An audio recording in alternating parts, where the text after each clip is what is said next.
Hello, I am the real-life fake wizard. On January 12th, 2026, LEGO and the Pokémon Company announced their first official collaboration. 3 sets, Eevee for $60, Pikachu for $200, and Venusaur, Charizard, and Blastoise together for $650. $650 for plastic bricks shaped like creatures from a video game that costs $70 and is rated E for everyone. Now, I know in my heart I shouldn't need to do a video explaining how this is a bad thing. Like, most of you who see this are probably going to agree with me. This is absurd, but we need to cover it here because this thing is going to sell out. All of this stuff is going to sell out. We know people will jack up their grandma's credit cards to get this. And the commercial? Oh, the commercial is beautiful. It shows a millennial at a desk surrounded by bills, taxes, the crushing weight of adult responsibility, and then the escapism of building LEGO Pokémon. Nostalgia washes over him. He's a kid again. He's happy. The unspoken message? Hey, remember when you were happy? Remember when life was simple? Well, you can buy that feeling back. It's only $650. Forget about paying your bills. Buy plastic pocket monsters instead. This is a terrible kickstart to the Pokemon's 30th anniversary. This is LEGO, Nintendo, and the Pokémon Company essentially saying, bend over. And the worst part is that hopefully not some of you, but many people are looking back over their shoulders and saying, am I leaning far enough? Today's indie game shoutout is Pilfer, Story of Light, a 3D platforming journey featuring a cute raccoon that must save the forest from darkness. Master dozens of different level mechanics as you run and jump through course-based worlds, saving other animals along the way. To learn more about this game and hundreds of other indie games, visit our new indie game discovery platform, fakeportal.com, or scan the QR code on your screen. Now back to the video. Let's break down what they're offering. And I mean, really look at this. Eevee is 587 pieces at $60. This is the affordable option. Like, that's the entry point. $60 for one Pokemon that's 7 inches tall. And then there's Pikachu and the Pokeball. 2,050 pieces. It is $200 for Pikachu, the mascot, the one on every piece of merchandise since 1996. $200. Venusaur, Charizard, and Blastoise, 6,838 pieces, $650. The Kanto starters, the ones you chose in 1996 when you were 8 years old, the ones that defined your childhood, $650. The total to own all 3 is $909, nearly $1,000, not including taxes. Oh, but wait, if you buy the $650 set, you get a free Kanto badge collection that's 312 pieces, 8 gym badges. What a steal. And if you're a LEGO Insider member, meaning you've already given LEGO enough money to earn 2,500 loyalty points, you can redeem a mini Pokemon Center, which is 233 pieces. This is how they're celebrating 30 years of Pokemon. This is the thank you that the fans who made this franchise get. Eat it up, slurp it down, and be grateful. Put $650 in perspective here because I need you to feel this. For $650, the cost of one LEGO set with 3 Pokemon in it, you could instead buy a Nintendo Switch OLED and 3 full games, an entire console, multiple complete gaming experiences, and hundreds of hours of entertainment. Or you can get a Steam Deck, a portable gaming PC, access to your entire Steam library anywhere you go. Or every mainline Pokemon game released in the last 5 years, plus all their DLC. Scarlet, Violet, Legends Arceus, Brilliant Diamond, Shining Pearl, Sword, Shield, and all the expansions. Every single one. Or, here's another option, a family vacation, hotel, gas, food, activities, actual memories with your actual family. Last one, and bear with me here. You could buy a Nintendo Switch 2 Mario Kart bundle, and the newest Pokemon Legends ZA experience, plus the DLC. That's the newest modern gaming Nintendo system and the newest Pokemon game. And you will still have money left over for that NSO subscription if you didn't get like a Costco bundle. That's the opportunity cost. That's what you're giving up. Not just $650 in cash, $650 in experiences, in games, and in time with your family for 3 plastic Pokemon that sit on a shelf if you open the box and assemble them. This isn't a luxury hobby purchase. This is financial self-harm at this point. But let's talk about that commercial again, because I need you to understand what they're doing here. This is marketing. The ad shows an adult, a millennial, someone in their 30s, stressed, overwhelmed, surrounded by paperwork, bills, taxes, the imagery of someone drowning in the responsibilities of adult life. And then salvation. They're building LEGO Pokémon. The stress melts away. They're a kid again. They're happy. Do you understand what message that sends? Hey, millennial, we know your generation got shafted. Student debt, housing crisis, wages that don't match inflation. We know you're stressed. We know you're struggling. But look, remember Pokemon? Remember when life was good? You remember Charizard? Well, give us $650 and you could pretend it still is. Just ignore those responsibilities on your desk. Buy this plastic crap instead. This is a disgusting marketing strategy that, and I hope you start using this phrase after I tell you here, because it is starting to catch on. This is nostalgia laundering. Taking something emotionally priceless, perhaps your childhood memories, your connection to these characters, the joy you felt discovering Pokemon for the first time, and converting it into a premium SKU number. They're monetizing your emotions. They're putting a price tag on your past. They're not celebrating your childhood, they're liquidating it. And the price is a feature, not a bug. Because it costs $650, it must be premium. It must be special. It must be worth it. You ain't buying a Lego set, you're buying feelings. And they're charging you $650 for emotions you used to get for free when you were 8 years old with a Game Boy and a dream. And I can already see some of the comments forming here. Wizard, actually, the price per piece it's competitive. The flagship set is 9.5 cents per piece. That's better than the Millennium Falcon. This is actually good value if you understand Lego economics. Stop. Listen to yourself. Price per piece is a metric that adult LEGO collectors invented to justify spending hundreds of dollars on toys. It's a rationalization mechanism. It's the language of addiction dressed up as analysis. Well, if you calculate the price per piece and factor in the promotional gift with purchase and amortize the insider point value across the total bill, you sound like a gambling addict explaining why the casino is actually a good investment. A kid doesn't know what price per piece means.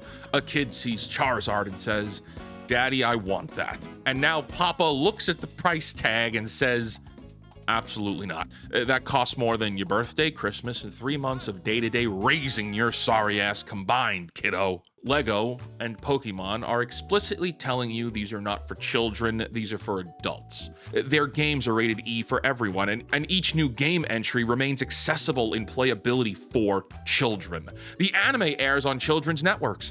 Have you seen Pokemon Horizons on Netflix lately? That crap is children's slop. Pokemon Horizons makes Ash Ketchum look like Confucius, Aristotle, and Albert Einstein combined. This is a children's franchise, no? I mean, anytime I criticize Pokemon, I get Nintendo or Pokemon White Knights with prolapse rectums in my comments reminding me that this has always been a children's franchise. And in this case, I agree with them. Pokemon has spent 30 years telling parents, this is safe for your kids. This is good for your kids. Buy this for your kids. And now those same parents are being told this is not for your kids unless you're loaded. And it gets even a little more disgusting. You know, before LEGO, Pokemon had a building block partner. Mega Constructs, owned by Mattel, made officially licensed Pokemon sets for years. And they were affordable. They were accessible. And they were for kids. You can get them in Target.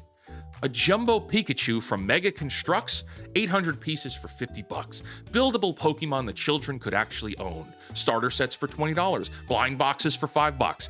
That's what accessibility looks like. That's what celebrating a franchise looks like. But that line was discontinued December 2025, and now we have this. Pokemon wants adult collectors paying premium prices for display pieces that sit on shelves and appreciate in value. If you open the box. Yeah, this ain't about play anymore. It certainly isn't about creativity. It's not about inspiring the next generation or connecting families through shared experiences. This is about shareholders. It's about margins. This is about extracting the absolute maximum from a captive audience that has been emotionally invested in this franchise since childhood. And they're laughing at you. They're literally laughing at you in the commercials. Hey, look at this stressed millennial escaping their sad life by buying our plastic. Isn't he adorable? Now pay up, piggy. But you know, like, LEGO knows how to do accessible celebrations. They've done it before. They chose not to do it here. Look at LEGO Super Mario. That line launched in 2020 with starter sets at 60 bucks, expansion packs at 30 bucks, character packs at 5, multiple price tiers, play-focused design. Kid accessibility built into every decision. A child could start with a $60 set and expand over time with birthday money and holidays. Families could participate together here. The whole line was designed around play, not display. Look at LEGO Harry Potter. Yeah, there's a $500 Hogwarts castle for the collectors, but there's also $15 poly bags, $30 small set, $50 medium sets, a full spectrum of price points so anyone can participate at their level. Look at LEGO Star Wars. Some display pieces for adults are $800, sure. But also $10 battle packs, $25 buildable figures, $40 playsets.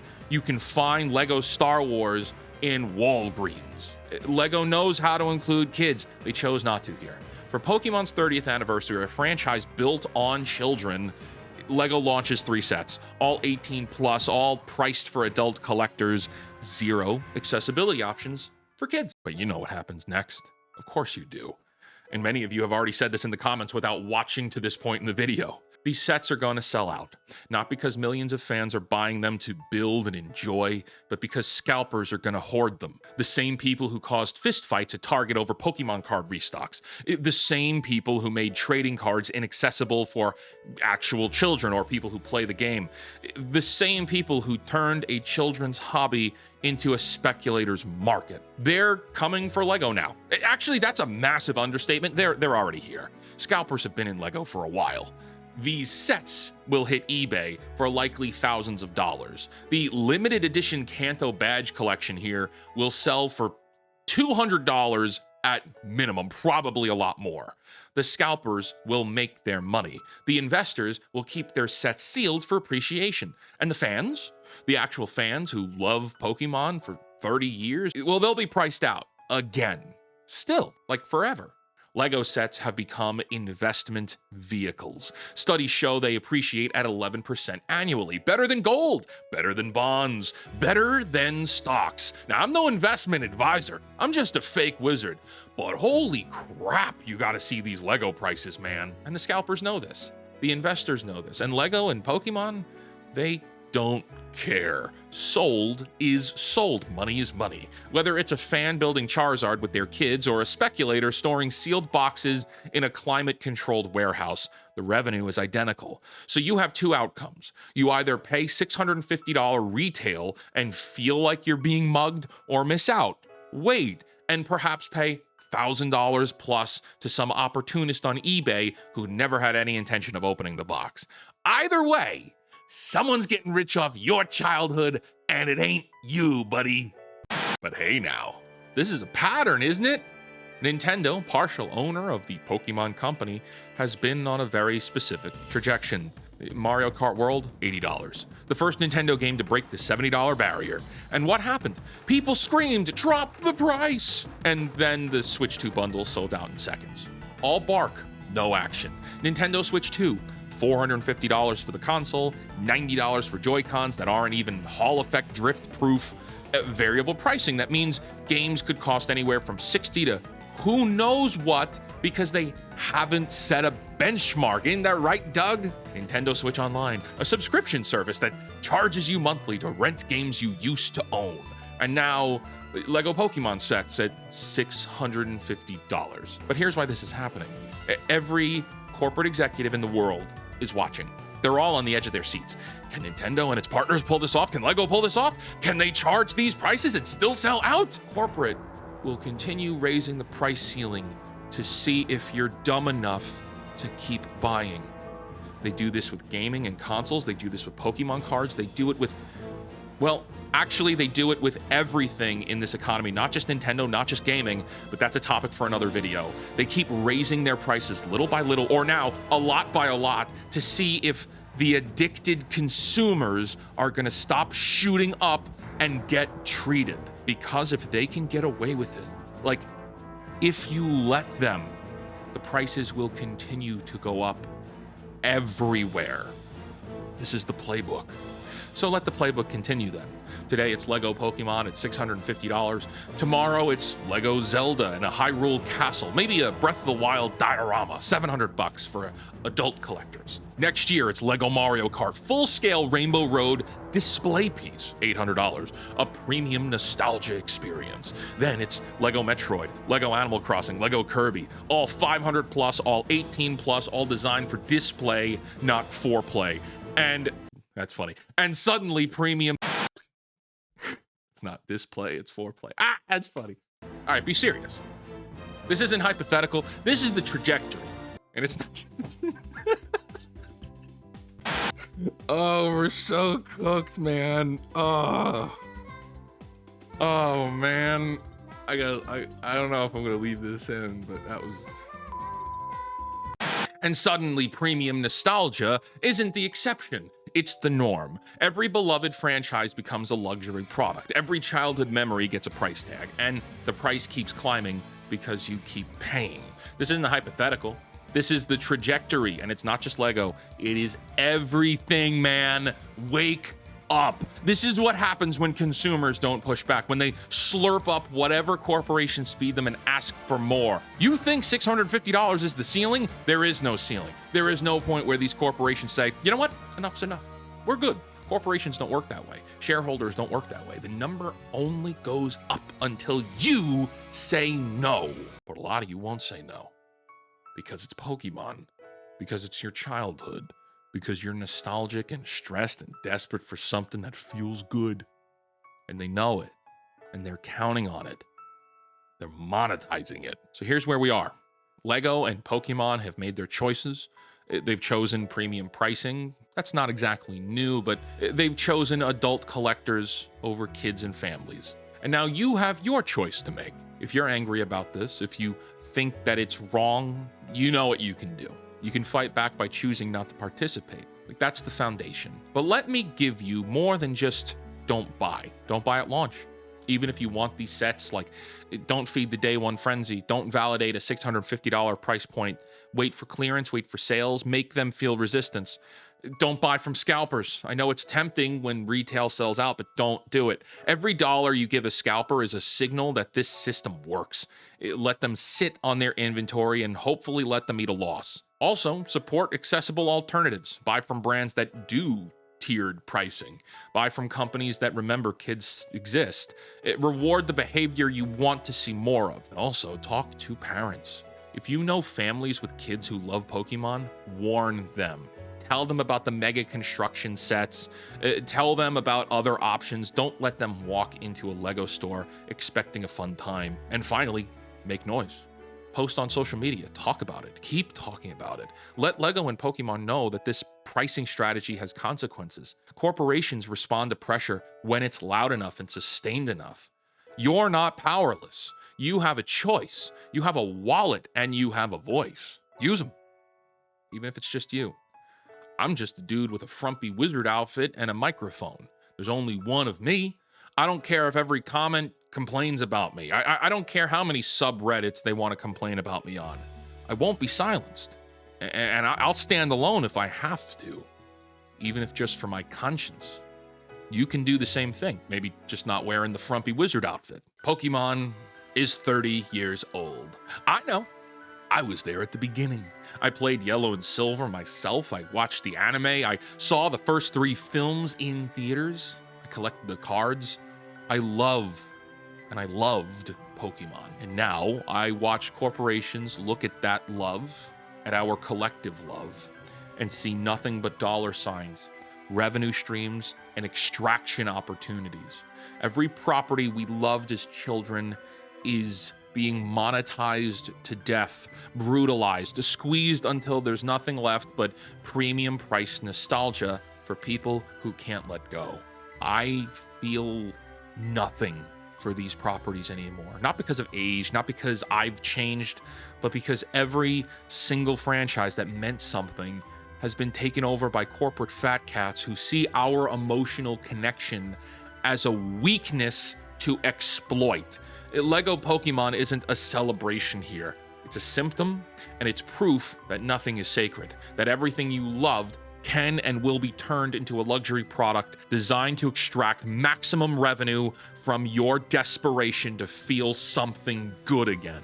This set will sell out, the scalpers will profit, the fans will pay, and next year, or next week, the prices will be even higher. That's the future, unless you choose differently. Until next time, create, innovate, inspire others to do so as well, and for the love of God, cancel Disney Plus.